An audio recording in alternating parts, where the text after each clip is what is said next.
The voice of sharing, Durian ASEAN.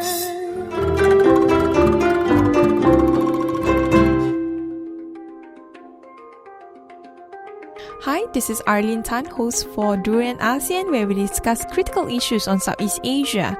With me is Renee Karunungan, climate justice campaigner and part of the Climate Tracker. And early on, we have discussed extensively on the sort of community and youth awareness on sustainability and climate change, regionally and globally. In this segment, we will discuss further on the challenge and issues faced by government, private sectors, and civil society.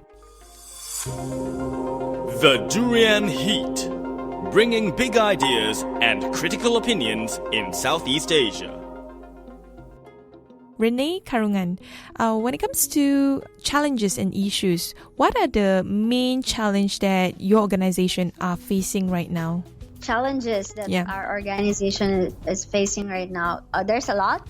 So if you can just perhaps reduce it to the top 3 challenges. Well, obviously some of the bigger challenges that we are facing right now is how to convince our government that climate change is an important issue, and if we are to prioritize climate change, then we should actually stop investing in fossil fuel. So obviously that's number one. It's very difficult to convince the government who doesn't want to divest from fossil fuel to stop investing in it. Number 2 is, while there is a growing support of people in the grassroots level against fossil fuel, there are still a lot of people in the community who think that, hey, this fossil fuel industry will give us jobs, it will give us money, and it will help us in our everyday lives. So that's another challenge, how to actually tell people that the fossil fuel industry is not the best way to have jobs or to have a better economy in their communities. Mm-hmm. And then I think the third one is, I think, on a global level, how do we actually, we are starting to do this, but how do we actually come together and show our force and create this pressure to ensure that governments on a global level actually commit to climate action that we signed in COP21. So this is like the bigger problems that we face. For the previous 2 segments, we discussed a lot about the role of government, civil society, and also the role of community in creating more awareness about the importance of climate change and sustainability. But we don't really emphasize that much on the role of private sector, although private sector also play a greater role at swaying the conversation on how the future of economy would be for the world. What is the interaction between civil society and private sector? Are you there to monitor the private sector, or do you want to work together with the private sector? Yeah, I think it's important to do both. So for Climate Tracker, we have a partnership with Corporate Accountability International.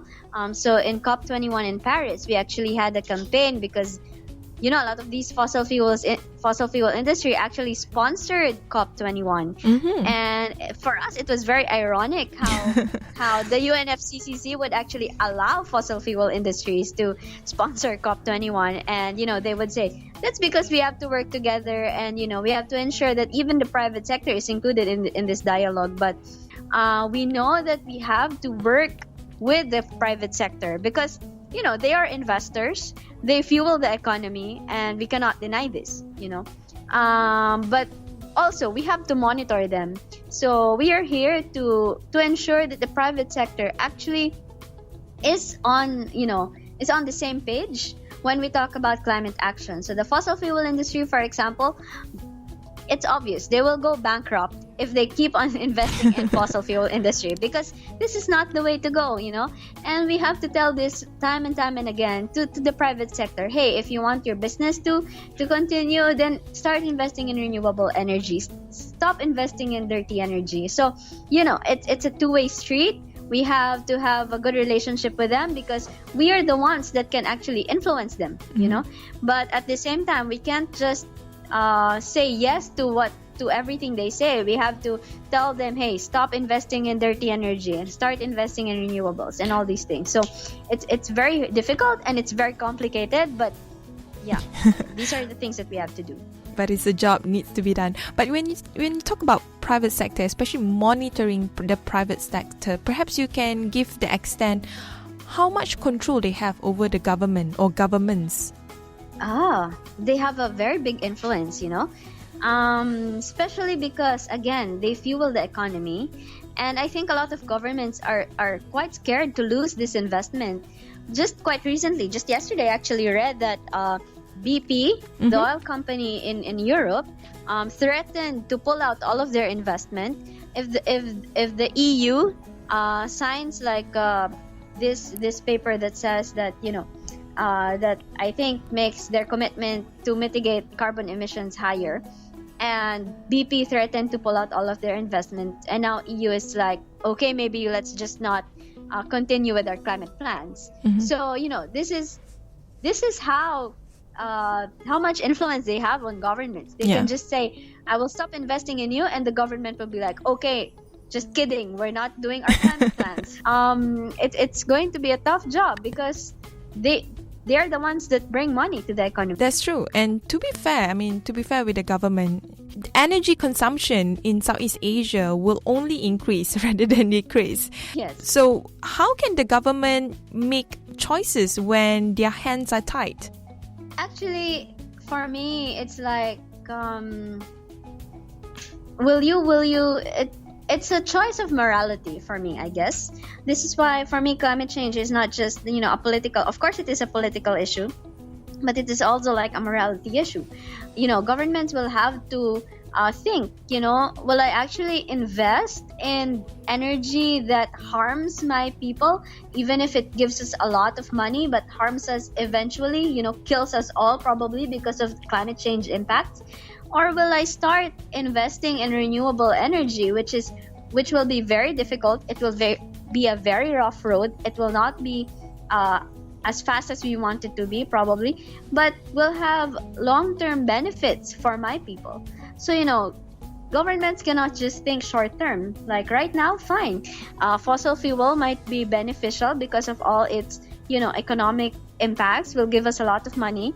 But in the long run, your people, how many people will die of respiratory diseases, skin diseases, for example? How much environmental impacts will this get me? I mean, there are studies that are already showing that having a fossil fuel industry in the community actually decreases agricultural and fisheries yield.